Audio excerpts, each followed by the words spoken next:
Who's gonna miss ya? I'm gonna miss ya. I am. I'm gonna miss you. I'm gonna miss you. Who's a good demo dog? You are. Yes, you are. Yes, you. Oh, hi guys, it's me! I'm back doing a special episode checking out the brand new PTB. We've got some very exciting stuff ahead of us today, guys. Some very interesting licensed content from a series I very much love. So we're gonna go and we're gonna check that out. But before we do that, it's been a while. We should probably talk.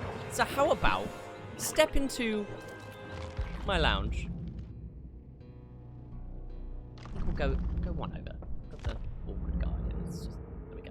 That's guys, it's so lovely to be here. It is so lovely to be doing a video. This is the first time I've done anything content related in a little while, and it's kind of crazy, really. I feel a little bit rusty. I had to dust off some of all my equipment, the green screen, the mic, everything, the camera. That's you. It's been a while. For those of you who are interested, I really do just want to kind of update a little bit on what I've been doing in the month and a bit. How long has it been? How long has it been? It feels like years! But in all seriousness, it's going to be a little bit of a catch-up, and I kind of wanted to do that. So, for those of you who don't know, I'm now back doing all my work, just kind of casually, just getting back on board with everything, trying to earn some money. London is expensive. It really, genuinely is. And for perspective, because a lot of people were still confused about, in terms of doing things like on the side, or maybe, you know, Twitch isn't so bad, surely. I've made as much in a month as I earned in a year on Twitch. And it's not that I'm getting paid that well. Just that Twitch just doesn't give you much money. So, yeah, it's been a long month. I've been super duper busy. I felt really lucky. Today is actually my day off, and it's sat right on the PTB, which is exceptional luck. So, it's been a long road, but it's been the right decision for me. But that doesn't mean I haven't really missed all of you guys. It has been crazy being away from Twitch, being away from DBD, and most importantly, being away from the community. And that's something I want to do as well, is I want to just say a couple of big thank yous to everybody from the community. Specifically, I want to say thank you to everybody who reached out and sent messages, be it at the time when I left, or who have just been checking up to make sure I'm okay. Sorry if I haven't managed to respond to some of your messages yet. I have had quite a few, and I'm very, very, very grateful for all of those. It really does mean a lot. And it helps remind me that I've still got friends and a family over here. But on top of that, I do also want to say a massive thank you to all of the naughty people who are still subscribing. Thank you. I really do appreciate it. I hope you guys continue enjoying and using the emotes as much as you can. As I said on the final stream, please guys, if you're subscribing just to support me, which I really do appreciate, please go and check out some other streamers. There are some fantastic streamers out there, some lovely people who really could do with that support. One of the main reasons we unfortunately had to give up on Twitch is because I simply do not have enough money and enough time to be able to continue putting that much effort in. And there are a lot of other people who could use your support so that they don't have to make the hard decisions I had to make. So please do go check them out. Sorry if I repeat myself a little bit today, guys. As always, I'm like, some people love to do scripted stuff, and I'm like, nah, let's just fucking improv. Stupid idea. But also I want to say a massive thank you to, if I can remember, to everybody who God damn it, I knew I was going to thank someone else. Thank you guys, all of you, for subscribing, but also thank you to everyone. A massive thank you to everyone who has kept the community going in my absence. What we built in the last 2 years means so much to me, and as you guys have demonstrated, means so much to you as well. So a massive thank you to everyone who's been playing games, chilling, keeping everyone company. It's kind of crazy, and I feel kind of isolated being so far away from everyone, so I can only imagine what you guys are feeling. So thank you to everybody who has continued to keep the fire alive, as it were. I really do appreciate that, and it means a lot. But guys, all of that aside, we're actually here to check out the PTB. And it's not just any PTB. It's fucking Hellraiser. They have finally got the Hellraiser licensed content we are going to be checking out. There is unfortunately no survivor. There is unfortunately no map.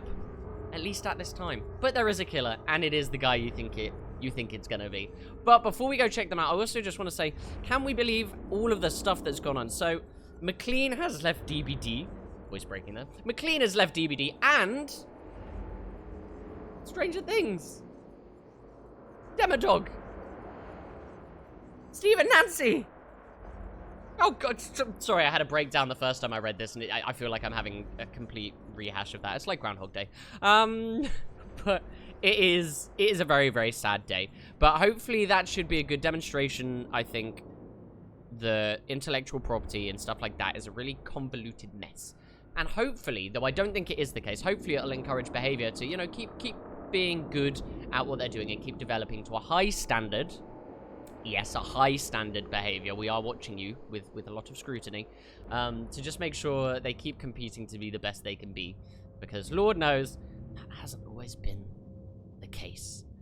But anyway, all of these little side bits for Dead by Daylight aside, I think we should just get right on in. So let's go check out the brand new killer.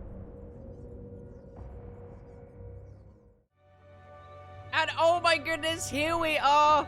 Check him. That was close to my head. Oh my goodness, the dramatic music. What is going on? This is very tense. This is very intense. Here he is. It's Pinhead, and oh my goodness, we are going to check out his perks, his power, and maybe have a quick look at some of his add-ons. So first things first, let's go check out... This is very dramatic.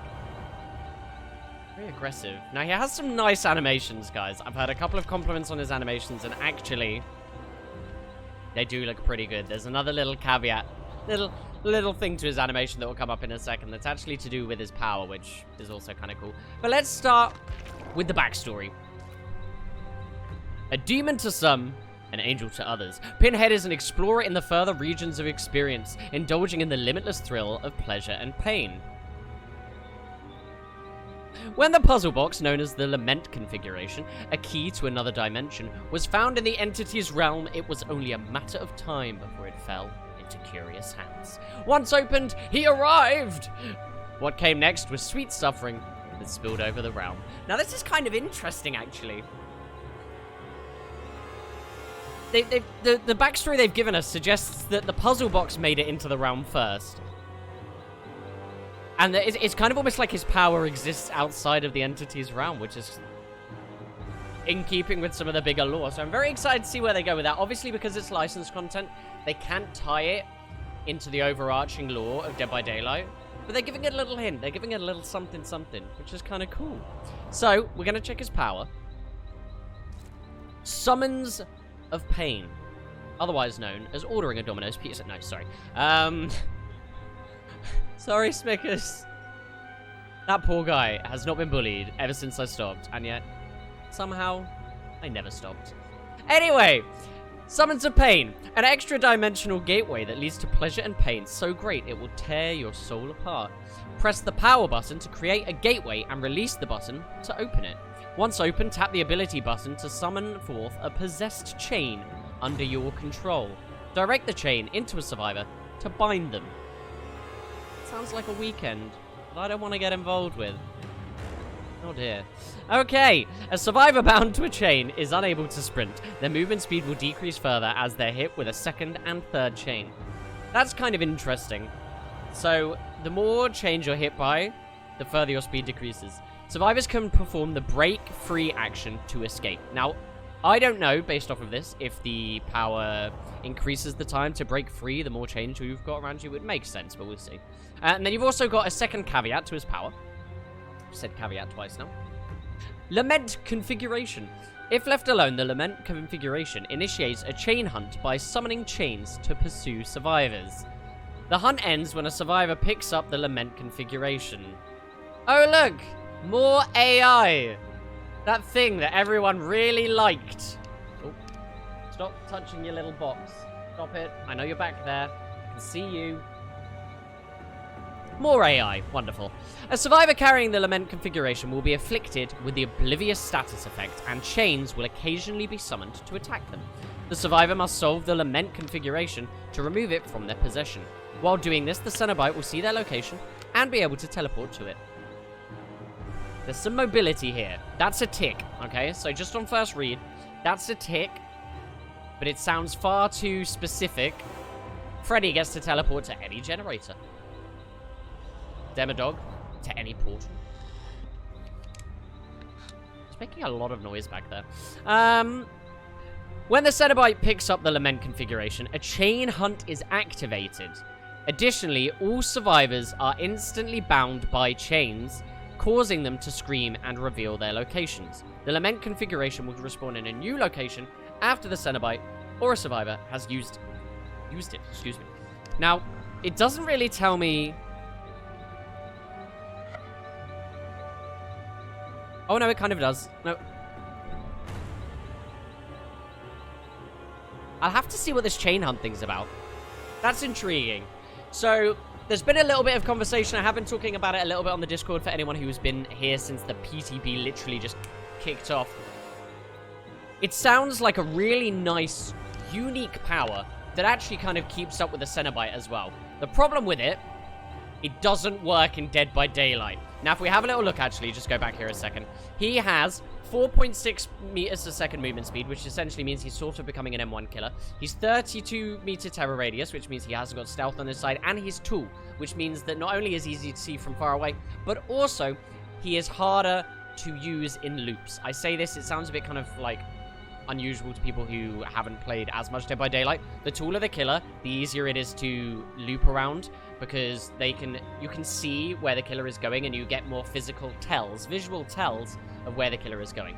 That's why Plague and stuff like that sometimes have difficulties. That's why Nemesis, the current tallest killer in the game, really fucking struggles. It's dramatic music. Well, let's take a pause from the dramatic music to check out his perks. The reason we're going to go over to the custom game is not only to check out his custom perks, but also to get a nice close-up of that beautiful face. How about, Mr. Pinhead, you give us a turn, hey? Something for the people at the back? Hey? Ooh. Ooh. Horrifying. Look at the stripped pieces of... I don't know if I'm pointing at it, to be honest. Look at the stripped pieces of flesh. That's not disgusting at all. For anyone who doesn't know, with the Hellraiser sort of franchise, they kind of like concentrate a little bit on sadomasochism. It's something they do really well, if I'm honest. For those who don't know as well, the first Hellraiser film came out in 1987, and it stands the test of time as one of the best horror films to not be a very like campy genre in the 21st century. Like a lot of films, you go back, they haven't stood the test of time. Hellraiser, it feels a little bit aged now, but it was gory. They did really good with all the prosthetics and stuff like that. It's a fucked up franchise, I am telling you now. So I love that. So you're just gonna keep staring at everyone, correct? Can we? Attaboy. There we go, guys, just to make you uncomfortable. And we'll check out his perks. So we have 3. We have Deadlock, Hex Plaything, and Scourge Hook, which is an interesting one coming up. So let's start with A, B, C, D. There we go. Hex. Huh. Wonderful. And usually that resets it. I wonder if it's just because I'm in Cool Your Friends. And then there's an S. S and a C. So here we go, guys. We have got Deadlock. You induce mental suffering by crushing any hope of escape. After a generator is repaired, the entity blocks the generator with the most progress for 30 seconds. You see its white aura during this time. So you get a little bit of information from it, and it does block it for 30 seconds. Now, this isn't a bad perk. As you can see here, there's no other caveat in terms of... That's the 3rd time I've said it today. We need a bigger... If someone wants to send me a dictionary or something, or a thesaurus, so I can get some synonyms, yeah? I think that's what a thesaurus is for. Anyway, the interesting problem with this, however, is it doesn't regress the generator. It just stops the generator for 30 seconds. It also blocks it, meaning you, the killer, cannot regress the generator. Not my favorite. Behavior have done a very good job of trying to reduce synergy for slowdown perks. Great for lower rank players. Higher rank players, it's not great. It's not great. We've got a new Hex perk, and this one's got some new interesting mechanics to it as well. Hex Plaything. A hex that toys... Teeth back in. A hex that toys with a victim's suffering. The first time you hook a survivor, they become cursed, and Hex Plaything activates on Adult Totem. The cursed survivor suffers from the Oblivious status effect until Hex Plaything is cleansed. Hex Plaything's totem aura is revealed to the cursed survivor when within 16 meters of it. For the first 90 seconds, only the cursed survivor can cleanse the totem. Now, there's a really interesting thing here, guys. The totem is dull until you hook the survivor. Problem being, if survivors were really on it with totems, you might never even see it get turned into an activated totem. A lit totem. Hex totem. You can tell I'm out of DVD. And also, it affects the individual cursed survivor. And the survivor has a 16-meter aura reading. Not my favorite. I think that really does screw it a little bit. But the nice little drawback to that, though, is for the first 90 seconds, only the cursed survivor can cleanse the totem. Now, based on the wording, I'm going to say that that only applies after it's activated. So if there are no dull totems because the survivors are, I don't know, off their face on the entity's good juice and manage to cleanse 5 totems... This is an ongoing issue. And cleanse 5 totems in that time, then I don't think your power will do anything. Right, so it also drops you out of the lobby, which is kind of annoying. Right, last one. And this is an interesting one. Scourge Hook, Gift of Pain. You are the bringer of sweet pain. Thank you. At the start of the trial, up to 4 random hooks are changed into Scourge Hooks. You see their auras in white. So it now changes the hooks. This is unprecedented. I am going to kill this game. It is an unprecedented change. Behavior. Behavior. Here we go. One more. Thank you, B. I'm going to read this fast. When a survivor is unhooked from a scourge hook, they suffer from the hemorrhage and mangled status effect, just as if they were hit with Sloppy Butcher, until fully healed. The first time the survivor is healed, they suffer a 9% penalty to healing and repairing actions until injured again. A 9% penalty to repairing actions. That's not too shabby. That's stronger than Thanatophobia at 2. Is it 2? ST. This way, isn't it? Thanatophobia at 2 stacks. So that's about... Okay, so it's slightly under, actually. I take that back. But it's slightly under a 2 stack of Thanatophobia. This could be interesting. Again, the problem with this, though, it's only after they've been unhooked, and the second part of the penalty doesn't come into play until they're healed. Not the most boundary pushing, but I appreciate the behavior have come up with some unique ideas and made some interesting changes to perks. Do I think they're meta? No. But do I think they're interesting? Yes. Certainly a lot more interesting and engaging, I think, than Nemesis's original perks.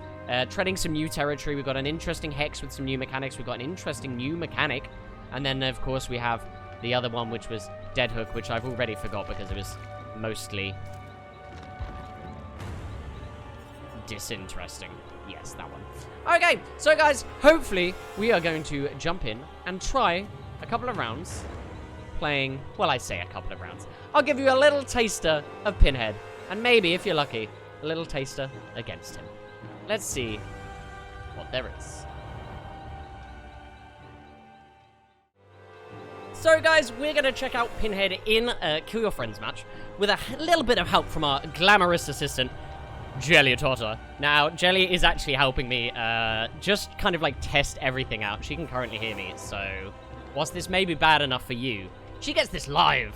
So let's all pour one out for Jelly there. Anyway, so what I'm going to do is I'm going to show you guys the Mori. I'm going to have a little look at all of that sort of stuff. I'm going to bring the perks in, but they don't really actually do anything in a sort of 1v1 Kill Your Friends, but we'll kind of just give it a little bit of an exploration. However, before we do that, I did say we were going to have a quick peek, just a teensy peek, at the add-ons. So let's have a quick look. So with the power, I've had a little play around with it, and the chains, they're not so great. I'm not really sure how he's going to fit into the meta, if at all. But the interesting thing is some of the add-ons do actually affect his power quite a lot. So you've got Engineer's Fang, which is the iridescent. The long and short of this one is it penalizes you a little bit, but in return, the chains injure healthy survivors. But it kind of stipulates only healthy survivors, so you can't down anyone with the chains with this add-on. It just looks like you can injure them. We do also have the other iridescent, which is the iridescent lament configuration. And when a chain hunt is inactive, survivors beyond 16 meters of the lament configuration cannot see its aura. So I've had a little sort of jiggle about with that as well, and I think, to be honest, I don't just understand the power correctly. But it kind of seems like that actually the survivors probably don't want to bother with picking it up too much. I feel like maybe in a busy match where it's 4v1 and you're trying to get the gens done, it might make more sense. But it doesn't seem like the behavior have incentivized picking up the box as yet. I think if you can get in a public match with it, it might become more clear. But this one's an interesting one because it will show the killer where the actual box is, because currently the killer can't see the aura. It says reveal the configuration. Picking it up deactivates chain hunts, but you get a 12-second undetectable status effect. Kind of not enough really to get anything done out of that, so kind of pointless. Survivors hit by a possessed chain are revealed for 6 seconds. If they're possessed, if it's a possessed chain, as in the one that I will show you in a minute that you actually use, you already know where they are. The aura reading's not that great. And these are all purple, bear in mind. They just kind of seem uninspired, which is, I think, textbook behavior, if I'm honest. When a survivor uses the environment to break a chain, an additional chain will target them. Now, the automatic chain system, as again, I will demonstrate, doesn't really seem to work very well. Survivors can kind of like dodge them quite easily, so it's kind of pointless. Injured survivors who break free from a possessed chain suffer from deep wound. That could kind of be interesting. Deep wound could make it... It could make it problematic enough for the survivor that they have to waste more time. But again, not really sure. That one could actually kind of be quite useful because it's a good time waster. I think a lot of the power seems to be about wasting time for the survivors, and if you're going to waste time, it has to be quite a lot. We've got an increase the casting range of his power, pretty straightforward. Increase the travel distance of his power when you use it, straightforward. Considerably increase the time it takes for survivors to solve the cube. I mean, it's like 3 seconds at the moment. It'll probably be 4 seconds otherwise. Survivors are exhausted when they're carrying it, which is kind of interesting. And then it's the speed at which chain hunts activate. So as you can see, they're kind of all just like moderate stat increases. They're not kind of particularly inspired, but they are kind of interesting.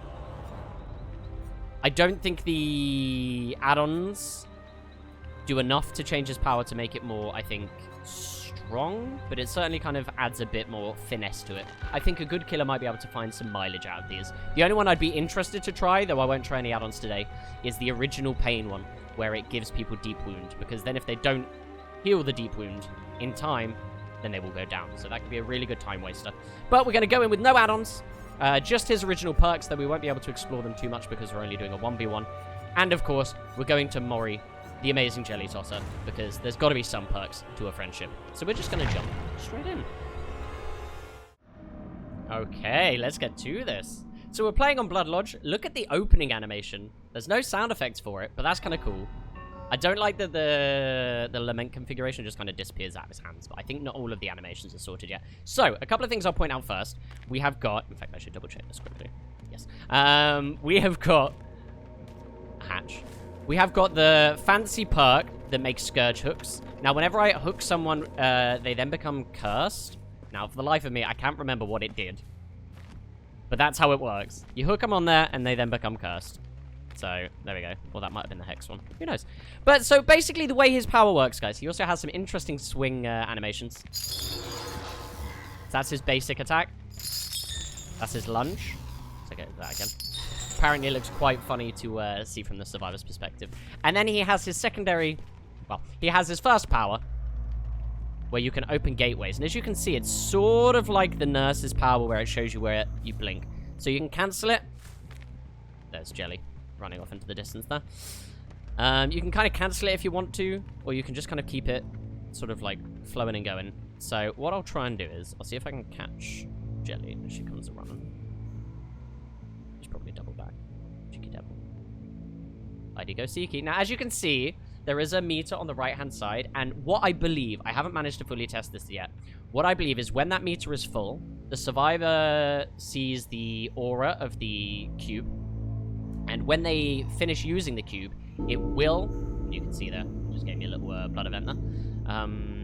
When they use the cube, it will then reduce their meter back to 0. Oh, I saw it then. Just the tire. It'll reduce their meter back to 0. Now, when it's at full, the only thing I think it does The only thing I think it does is it spawns chains, but I'm not 100% on this. We've tried to replicate it, and it doesn't seem to be the case. So perhaps a little bit of misinformation there. But the interesting thing is you can fire this through obstacles, which means you can surprise people. Actually, I heard it to my right then, I think. Where is she? So, as the killer, you can pick up the lament configuration, but you can't see it. And when you pick it up... Cool animation, am I right? It then... Oh, it gave me a little aura there. And what it does is, I think it activates a chain hunt. So, it gives me a little sort of thing to let me know where the survivor is, a little scream. And then, of course, when there's 4 survivors, it's a little bit more informational. That's just doing a totem. So let's show you the... a gem, sorry. So let's show you the power. So as you can see, I manually control it. You can kind of see me sort of like use the first-person camera to figure that out. And then it also fires some extra ones after the initial...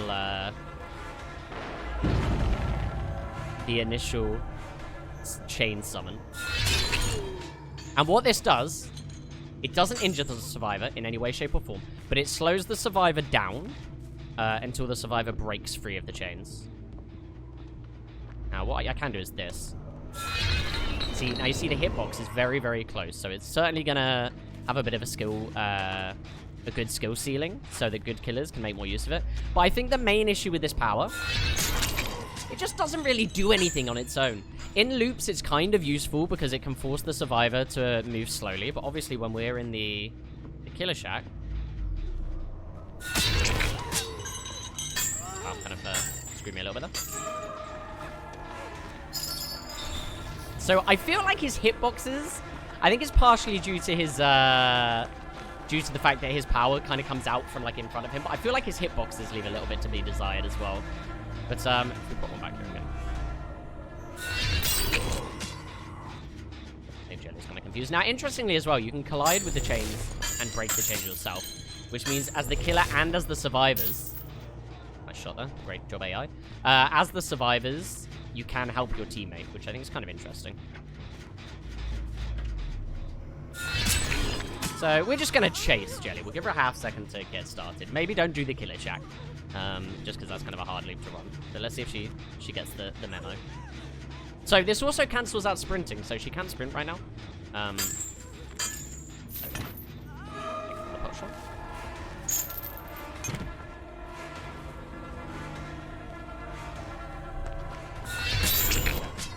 See, the problem is it doesn't really do anything on its own. So, you know, it is slowing her down a little bit here, but I am still... Like, this, actually, no, credit where credit is due. She can't really get away here at the moment, and it looks kind of glitched. I should be able to break that, unless that's something she has to do. Have I glitched her? Did we just glitch on a video? God damn it. Okay, wait there. I'll see if I can... Behave... Wait there. The classic line that I've missed. Behavior! How have you broken it? Shit, I don't know if you guys can actually see that on the screen. You can. Do you know what, Jelly? I completely forgot to turn off the Steam thing, so we can all see you. Everybody say hi to Jelly. I think this might unglitch it. We'll see. You just teabag me. Little piece of poo. Yes, that did unglitch. Come back in with those teabags. So yeah, like the fact that you can do it through walls is kind of interesting. And you can use the fact that the chains are firing as a kind of means to... Push double back then. As a means to see where the survivor is as well. And I think that's kind of fun. But I think the main issue is that... I think I just got rid of her dead then. I think the main issue is that the... Oh, I forgot to say as well. When he picks survivors up, he picks them up with the chains. Wonderful animation choice. Very, very solid. But I think the main issue is that... Because his power doesn't really help in chases, he's never going to be more than mid-tier. And he doesn't have mobility. He's essentially an M1 killer. He's 4.6 meters a second. He does have a teleport function, but it's extremely niche. Hopefully we'll show that. We'll see if we can get Jelly to find the cube. Anyone would have thought we rehearsed this. Look at that. That was great.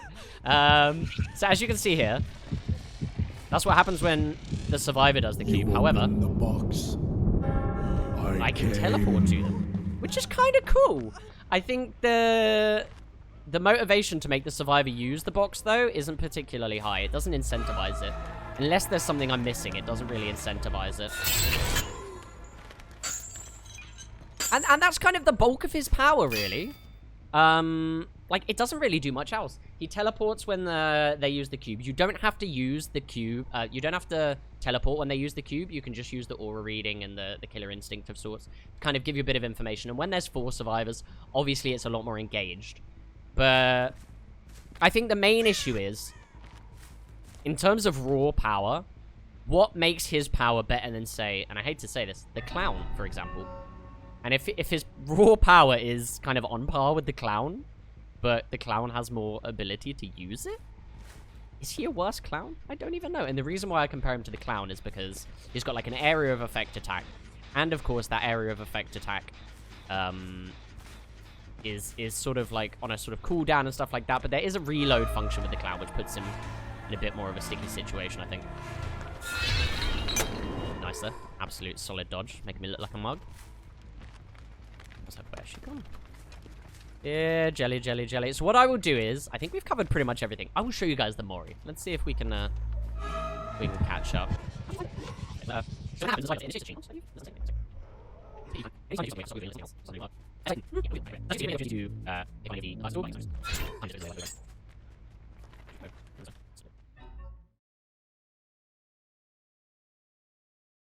So after about 5 minutes of chasing Jelly around the map, we did eventually manage to catch her up. Unfortunately, we tried to get rid of this glitch for the Mori, but it didn't seem to work, which is a shame. But hopefully it should still look okay. So let's have a quick look at the...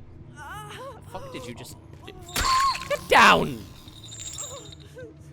Oh, she got up beyond me. Right. Hopefully it shouldn't mess with it too much. So let's have a look at Pinhead's Mori. Here we go.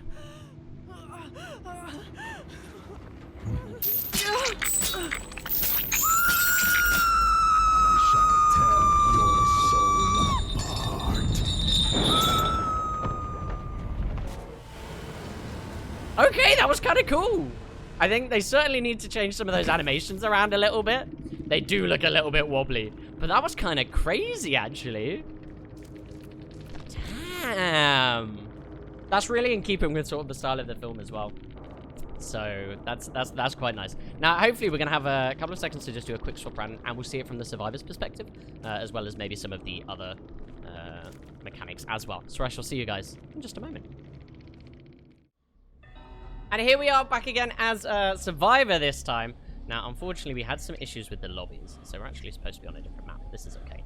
So, I am just going to show you guys a little bit of what it looks like from the Survivor side when playing against the Cenobite / Pinhead. However, I thought we'd bring out an old friend out of retirement. Good old Alf Dwight. He's going to help see us through. Gosh. Do you know what? I tell you what, I've literally barely played any DBD. And it's very, very jarring. That's so weird that... Oh, hell no. Hit it. Woo! Woo! Woo! What a shot! Cenobite on the edge. Oh, I don't like the chase music. This is quite good, actually. This is quite scary. Leave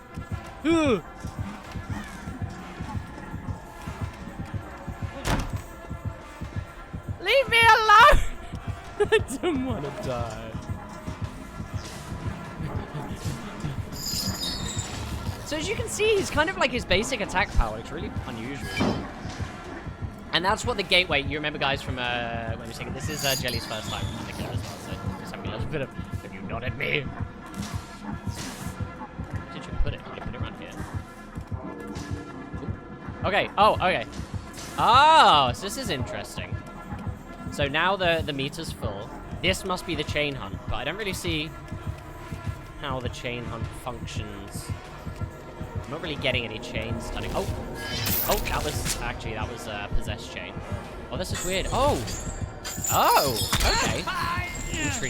Intrigued. Okay, so we'll see if we can convince Jelly to stop attacking me for a second once we go and grab the box. That little evil nod. Just get that quickly as well. Don't do it. Oh God, the horror! get a skill check? Hello. Don't you bloody dare. Don't you bloody dare.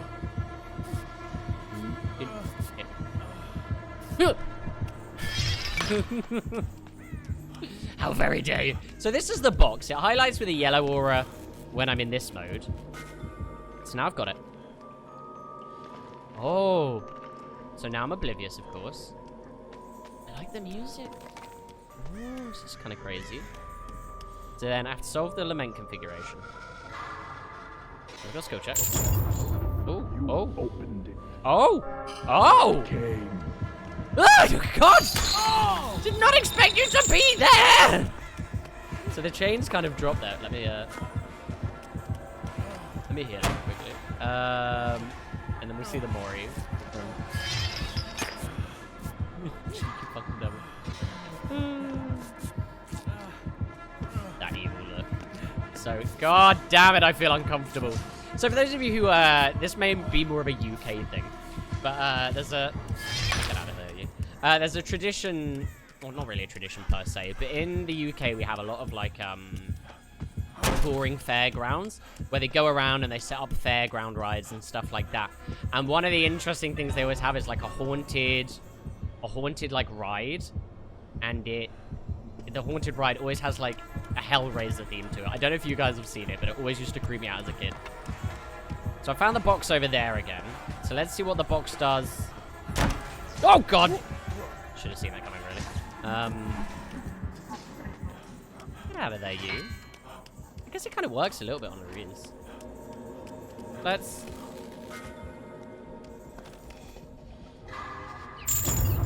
You open the box.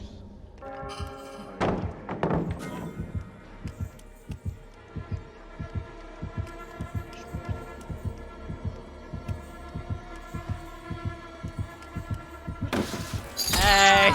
That's to see you here. Okay, so you can kind of do that. What I will ask Jelly to do is on the next one, don't teleport, just so I can see without the teleport. And then I think that's kind of, we've covered everything. We'll have a little look at the Mori, and then we shall pop Alf Dwight back in his box. I do like the terror radius, though. They've got that going for it. It's very eerie. In terms of, like, style, this is one of the scarier killers.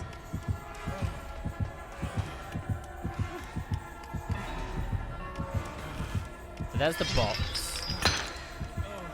The hitboxes seem a little bit unforgiving. Okay, so we'll go and grab the box this time. Now, obviously, from Jelly's perspective, she'll see my killer instinct and my aura. She's not going to teleport this time. We hope. So as you can see, it doesn't seem to take too long to do it. Oopsie. Except when you miss the skill check. And then it disappears into the ground. And that's kind of it, really. Hey, friend! 1 chain, 2 chain, 3 chain. Okay, so it could be a little bit faster when, I thought that was the basement one there. It can be a little bit, ooh! Let's do the pallet stomp quickly as well. It can be a little bit slower when you don't use the environment, but if you do use the environment, it's not particularly great. This way, pallet right here. My little pierced belly button. Okay, so we have a quick look at the pallet stun. So creepy. He looks so grumpy. That's kind of cool. That's kind of cool, not gonna lie. Also, he does, I don't know if we showed it in the last video. We probably did. But he also has a really interesting animation for when he breaks the generator. So what we'll do is, we'll get Jelly to break the generator. We'll get Jelly to break the generator, grab me out of the locker, and then ready. So that's kind of cool. I think they could up that animation a little bit, make it look a little bit more interesting. Here we go. Bring out the locker. Bloody mine. Oh. Oh! Oh, that's cool. That was cool. And now let's have a look at the Mori. Look at that. A true DVD professional finding a nice open space for it. Let's see. Oh god, Pinhead. Please don't do it.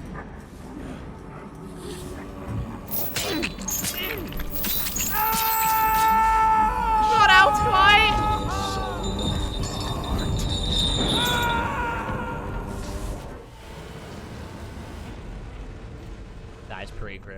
Definitely one of my more favored Moris.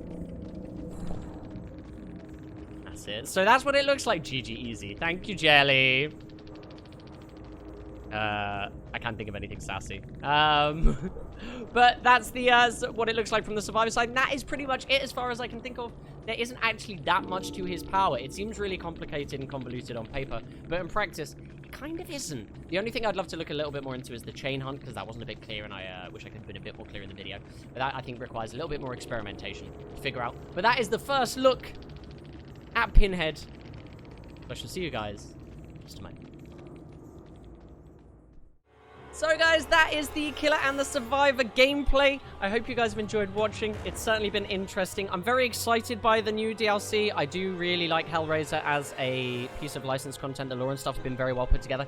His power, unfortunately, leaves a lot to be desired. Usually the two key points that we talk about when we talk about new meta killers in the game is, do they have good map mobility / map pressure, bearing in mind those aren't the same things, and of course good anti-loot potential. Unfortunately, for me, the Cenobite, otherwise known as Pinhead, kind of comes down with a case of the nopes on both of those. So I would say he's probably comfortably C tier at best, which is a bit of a shame. But I think it'll be really interesting to see how Behavior takes on board some of the criticism and see how they develop and build on that before we see the release of Pinhead into the live version of the game. But thank you guys so much for joining me for today. It has been a real pleasure putting a bit of content back together. It's certainly been a long time, or at least feels like a long time since I've last managed to catch up with all of you. So thank you so much for joining me on this little adventure. If you guys have liked the video today, please do pop some comments down there. You can let me know what you'd like to see more of. I would always be happy to try and put up more content if there's something I can do, but unfortunately I am limited by time at the moment. Other than that, guys, thank you. Keep being awesome, and I shall see you in the next trial.